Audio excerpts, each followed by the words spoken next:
Elle, Église nous enseigne que tout a commencé avec Adam. Mais que s'est-il passé avant? La Bible elle-même nous donne un indice. Un murmure silencieux que peu de gens entendent. Genèse 1, verset 2, « La terre était informe et vide. » En hébreu, Tolu Boi. On nous a dit que Krakaz était le chaos originel. Mais si ce N n'était pas un commencement, mais plutôt les ruines d'un monde déchu. Ce que vous êtes sur le point de découvrir va remettre en question votre lecture de la Genèse. Des textes anciens, comme le psaume 82 et des fragments de tablettes ougaritiques, parlent d'une assemblée divine, d'un conseil des êtres célestes, les premiers, fils de Dieu, à qui la terre avait été confiée bien avant l'homme. Qui étaient-ils, et pourquoi ont-ils échoué si tragiquement? Cette histoire n'est pas une hérésie, c'est une vérité enfouie, délibérément voilée par les scribes anciens, qui craignaient que la connaissance de ces souverains déchus ne détourne la foi d'Israël. Ils ont laissé des échos, des fragments cachés dans les livres de Job et des psaumes, dissimulant un secret monumental. Les 7 jours de la création N n'étaient pas une création à partir de rien, mais une reconquête divine. Si vous avez déjà senti qu'il y avait une profondeur cachée dans les Écritures, une histoire plus vaste que celle que l'on nous raconte, alors vous êtes au bon endroit. Aimez cette vidéo et abonnez-vous, car nous allons ensemble lever le voile sur le monde qui existait avant Adam. Pourtant, une question demeure, une faille subtile dans le récit que nous pensions connaître. Si la terre était informe et vide, pourquoi le texte de la Genèse mentionne-t-il déjà l'existence des eaux et de l'abîme? D'où venaient ces éléments si rien n'avait encore été créé? Le silence des Écritures sur ce point n'est pas un oubli, mais un indice. La clé de ce mystère se trouve dans un dialogue que beaucoup ignorent. Dans le livre de Job, au chapitre 38, Dieu lui-même révèle un secret stupéfiant. Il demande à Job, « Où étais-tu quand je fondais la terre ?» Alors que les étoiles du matin éclataient en chants d'allégresse, et que tous les fils de Dieu poussaient des cris de joie. Point. Arrêtons-nous un instant sur cette vision. Avant même que la lumière ne soit séparée des ténèbres, des êtres célestes, les fils de Dieu existaient et célébraient la première fondation du monde. Cette scène de pure harmonie cosmique est en contradiction totale avec le chaos et le vide décrits dans la Genèse. Comment un monde célébré dans la joie a-t-il pu sombrer dans les ténèbres du Togissoar? C'est ici que l'histoire interdite prend forme. Et si le récit de la Genèse N n'était pas celui d'une création à partir de rien, mais celui d'une reconstruction? Une restauration divine après une catastrophe si terrible qu'elle a été presque entièrement effacée de nos mémoires. Des textes comme celui d'Ésaïe 14 nous parlent de la chute d'un chérubin orgueilleux, un événement qui a plongé la création originelle dans la désolation. Le Tohu Bohu, N, n'était pas un état initial, C était une ruine. Ce récit d'un monde avant le nôtre n'est pas une simple théorie. Il est gravé dans des textes que l'on a jugés trop dangereux ou trop complexes pour les inclure dans le canon officiel. Des livres comme le livre d'Enoch ou des traditions rabbiniques anciennes parlent ouvertement d'une première ère, gouvernée par des êtres célestes qui ont failli à leur mission. Ces écrits ne contredisent pas la Genèse. Ils en sont le prologue manquant, la page arrachée de notre histoire. Imaginez un instant ces scribes anciens, compilant les textes sacrés. Ils se trouvaient face à un dilemme terrible. Comment raconter l'histoire de ces dieux déchus, de ces souverains angéliques qui ont corrompu la première terre, sans risquer de pousser le peuple d'Israël entouré de nations polythéistes à adorer ces mêmes êtres? Le risque était immense. La décision fut donc prise non pas d'effacer mais de voiler.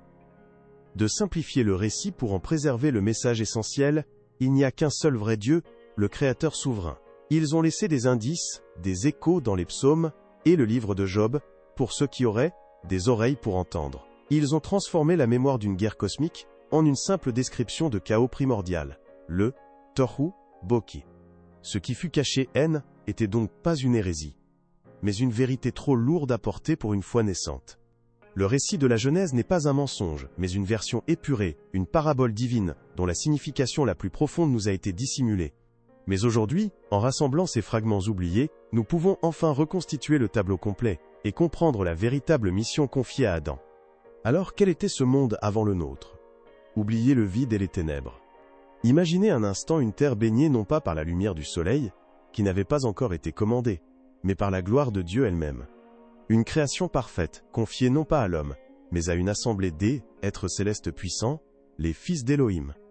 Des textes apocryphes comme le livre d'Enoch les nomment les vigiles, les gardiens. Leur mission était sacrée, gouverner la terre selon la volonté divine, la préparer à devenir un miroir du royaume des cieux. Mais une ombre s'est glissée dans ce monde de lumière. L'orgueil. Ces gardiens magnifiques, en contemplant la création qu'ils administraient, ont commencé à la désirer pour eux-mêmes. Le psaume 82 nous en donne un écho glaçant. J'avais dit, vous êtes des dieux, cependant vous mourrez comme des hommes. Une rébellion silencieuse a éclaté, non pas avec des épées, mais avec des volontés. Ils ont corrompu leur autorité, détourné la création de son but originel, et tenté d'instaurer leur propre royaume. Une guerre spirituelle, dont l'enjeu était la domination de la première terre. Le Tohu-Bohu était donc pas une description physique, c'est le jugement divin sur cette trahison. La terre, autrefois harmonieuse, fut plongée dans un état de désolation spirituelle, une ruine chaotique qui reflétait la corruption de ses gardiens. La lumière divine s'est retirée, laissant la création, informe et vide, recouverte par les « eaux de l'abîme », un symbole biblique du chaos et du jugement. Ce « N » n'était pas un commencement, c'est « était une fin », la fin d'un monde oublié. Et c'est dans ce contexte que la véritable mission d'Adam prend tout son sens. Il n'a pas été créé pour être le premier souverain, mais pour être le restaurateur astérisque. Sa création dans le jardin d'Éden n'était pas le début de tout, mais le début d'un plan de reconquête divine. Adam devait réussir là où les puissants fils de Dieu avaient échoué, reprendre une terre souillée par la rébellion, et la ramener sous l'autorité de son Créateur. L'histoire de l'humanité n'est pas le plan A. C'est le plan de secours de Dieu pour un monde déjà déchu. Cette révélation est en conflit direct avec tout ce que l'on nous a enseigné. Pendant des siècles, l'histoire de la Genèse a été présentée comme un commencement absolu, un acte de création à partir du néant. Une histoire simple, pure, conçue pour nous enseigner la souveraineté de Dieu et la place de l'homme. Mais cette simplicité, nous le voyons maintenant, était une simplification. Un voile jeté sur un drame cosmique bien plus ancien et plus complexe. Alors pourquoi cette vérité a-t-elle été cachée? La réponse n'est pas une conspiration malveillante, mais une décision de protection. Imaginez les premiers scribes et prophètes d'Israël, chargés de préserver la foi en un Dieu unique, au milieu d'un monde entièrement polythéiste. Révéler l'existence d'une assemblée de fils de Dieu, qui gouvernait autrefois la terre, aurait été un risque incalculable. Le peuple à peine libéré de l'idolâtrie égyptienne, aurait pu être tenté de vénérer ces êtres déchus, de confondre les anciens gouverneurs avec le Créateur suprême. Le silence était une mesure de quarantaine spirituelle, pour protéger une vérité naissante d'un mensonge ancien. Cette mise à l'écart s'est poursuivie au fil des siècles. Lorsque les canons de l'Ancien et du Nouveau Testament furent établis, des conciles religieux, comme celui de Laodicée ou plus tard de Trente, ont délibérément choisi quels livres étaient inspirés et lesquels devaient être laissés de côté, qualifiés d'apocryphes, le mot signifiant littéralement « caché ». Des textes comme le livre d'Enoch, qui détaillent explicitement la chute de ses anges gardiens, furent jugés trop troublants, trop susceptibles de semer le doute et la confusion. La vérité fut sacrifiée sur l'autel de la stabilité doctrinale. Ce que vous comprenez maintenant, c'est que l'histoire de notre foi n'est pas seulement faite de ce qui a été écrit, mais aussi de ce qui a été délibérément omis. La version que nous avons reçue est une version sécurisée, épurée de ses chapitres les plus sombres et les plus dérangeants. Mais, en protégeant les fidèles, ces anciens leaders nous ont aussi privés d'une partie essentielle de notre propre histoire, de la véritable ampleur du conflit spirituel dans lequel l'humanité a été appelée à prendre part. Alors cette vérité change-t-elle le plan de Dieu? Non. Elle en révèle la véritable ampleur. Le récit de votre foi n'est pas simplement une histoire de péché et de salut personnel. C'est la chronique d'une guerre de restauration cosmique, et l'humanité en est la pièce maîtresse, le second assaut divin, pour reprendre ce qui a été corrompu. Chaque prière, chaque acte de foi, n'est pas un simple murmure dans le vide, mais une avancée sur un territoire spirituel autrefois perdu. Si vous entendez ce message aujourd'hui, ce n'est peut-être pas un hasard. Peut-être que la quarantaine spirituelle imposée par les anciens est désormais levée. Peut-être que le croyant moderne, confronté à un monde de plus en plus complexe et sombre, est enfin prêt à entendre la vérité dans son intégralité. Vous n'êtes pas ici parce que vous cherchez une simple curiosité historique, mais parce que votre esprit aspire à une profondeur que les récits simplifiés ne peuvent plus combler. Vous êtes-vous déjà demandé pourquoi tant de sermons semblent superficiels? Pourquoi la foi, parfois, semble déconnectée des luttes réelles du monde? C'est peut-être parce qu'on nous a donné une carte incomplète du champ de bataille, on nous a parlé du jardin, mais pas des ruines sur lesquelles il a été planté. On nous a parlé du péché d'Adam, mais pas de la trahison cosmique qui l'a précédé. Comprendre ce qui s'est passé avant la Genèse, ce n'est pas affaiblir la foi, c'est lui donner son véritable poids. Cela transforme notre vision de l'existence. Nous ne sommes pas les premiers acteurs d'une pièce qui a mal tourné. Nous sommes les héritiers d'un conflit millénaire, appelé par Dieu à achever une œuvre de reconquête commencée au premier jour de la recréation. Et la première étape de cette mission est de savoir, de se souvenir de ce qui a été oublié. Mais même cette révélation cache un secret encore plus profond. Nous pensons à El, Éden, comme le commencement absolu, le premier paradis. Et si ce N était qu'un sanctuaire? Un nouveau départ construit sur les cendres d'une création encore plus glorieuse. Un monde illuminé, non pas par le soleil, mais par une lumière primordiale, qui a depuis été retirée de notre réalité. Des traditions anciennes, murmurées dans les textes mystiques, parlent de cette première création comme étant baignée par la gloire directe de Dieu. Une lumière si intense et si pure qu'elle soutenait la vie d'une manière que nous ne pouvons plus concevoir. Ce N n'était pas le monde des anges qui a chuté. C'est leur trahison qui a provoqué le retrait de cette lumière divine, plongeant la création dans les ténèbres et le chaos du Toubou. Le monde n'a pas été brisé. Sa source d'énergie a été débranchée. Cela nous amène à la question la plus vertigineuse de toutes. Si cette lumière originelle a été retirée pour la préserver de la corruption, où Dieu l'a-t-il cachée? Et si le jardin Éden N, était pas seulement un test pour l'homme, mais un coffre-fort spirituel, un lieu sacré conçu pour abriter la dernière étincelle de cette gloire perdue, un germe du premier monde attendant que l'humanité prouve sa valeur pour en hériter. La vérité, c'est que la chute d'Adam n'a pas seulement entraîné la perte de l'Éden, elle a retardé la restauration de quelque chose de bien plus grand. La lumière de la première création n'est pas perdue à jamais. Elle est simplement cachée, attendant le moment prophétique de son retour. Comprendre cela, c'est réaliser que le plan du salut est bien plus vaste qu'un simple pardon des péchés. C'est un plan pour rallumer un univers. Cela change absolument tout. Dieu n'est plus seulement le créateur dont l'œuvre parfaite a été ruinée par la désobéissance de l'homme.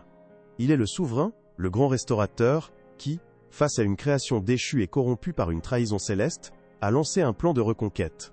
Les 7 jours de la Genèse ne sont pas un acte de création paisible à partir de rien. Ce sont les 7 étapes stratégiques d'une reprise de territoire, L, établissement d'une tête de pont divine, L, Éden, dans un monde spirituellement occupé par l'ennemi. Dans ce drame cosmique, la création de l'homme devient la réponse de Dieu à la rébellion des anges. Adam n'a pas été placé dans un monde neutre, mais sur un champ de bataille. Sa mission de garder et de cultiver, le jardin prend alors une dimension bien plus profonde. Il devait garder ce sanctuaire contre les forces obscures qui rôdaient à l'extérieur, et cultiver, étendre, la souveraineté de Dieu sur toute la terre. L'humanité a été conçue pour être l'agent de Dieu, son lieutenant loyal, pour accomplir ce que les puissants fils de Dieu avaient échoué à faire. Loin d'affaiblir la foi, cette vérité oubliée lui donne une profondeur et une cohérence inégalées. Elle explique enfin pourquoi le serpent était déjà dans le jardin. Elle explique pourquoi l'histoire de la Bible, de la Genèse à l'Apocalypse, est celle d'une guerre spirituelle incessante contre des principautés et des puissances. Ce savoir caché ne contredit pas les Écritures. Il en est la clé de voûte, le chapitre manquant qui relie tous les autres, et révèle la véritable ampleur du plan divin. Votre foi n'est donc pas simplement une affaire de salut personnel. C'est une participation active à la plus grande œuvre de restauration jamais entreprise. Chaque acte d'obéissance, chaque prière, chaque témoignage est une avancée dans cette reconquête millénaire. Vous n'êtes pas seulement un croyant sauvé du péché. Vous êtes un soldat enrôlé dans l'armée du roi pour reprendre le monde qu'il a toujours aimé et qu'il n'a jamais abandonné. Et c'est ici que le voile final se déchire, révélant la vérité la plus profonde de toutes. Le plan de rédemption de Dieu n'a pas commencé avec la chute d'Adam. Ce N n'était pas un plan B.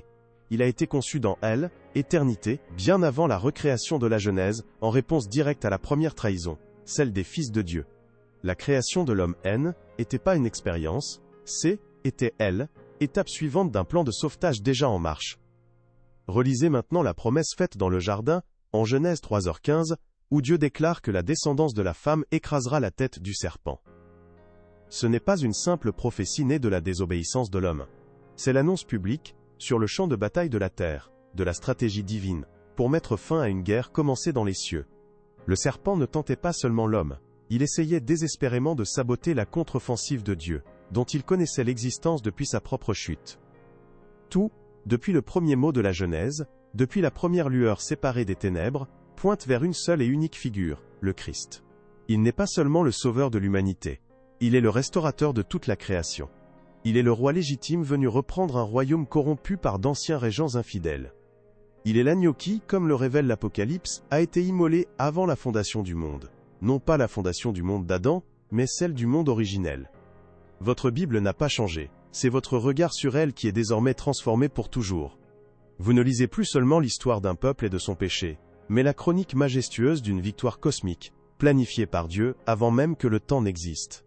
L'histoire d'Adam n'est pas le commencement de tout, c'est le commencement de la fin de la rébellion, le début du retour du roi. Prenez un instant. Respirez profondément. Ce que vous venez de découvrir ne change pas la nature de Dieu, mais cela redéfinit votre place dans son plan éternel.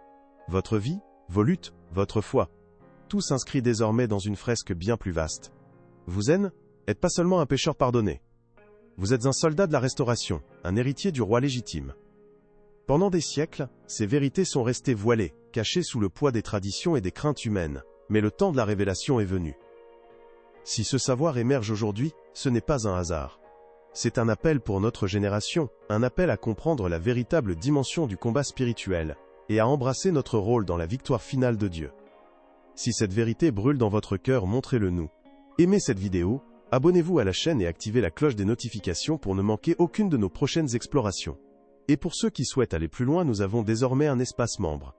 En devenant membre, vous bénissez ce ministère et nous aidez à continuer de mettre en lumière ces vérités oubliées pour édifier le corps du Christ. Dites-nous dans les commentaires depuis quelle ville, quel pays vous nous rejoignez dans cette quête de vérité. Il est puissant de voir comment cette connaissance se répand à travers le monde. Que la grâce et la paix de notre Seigneur soient avec vous, jusqu'à ce que nous nous retrouvions pour lever le voile sur un autre mystère.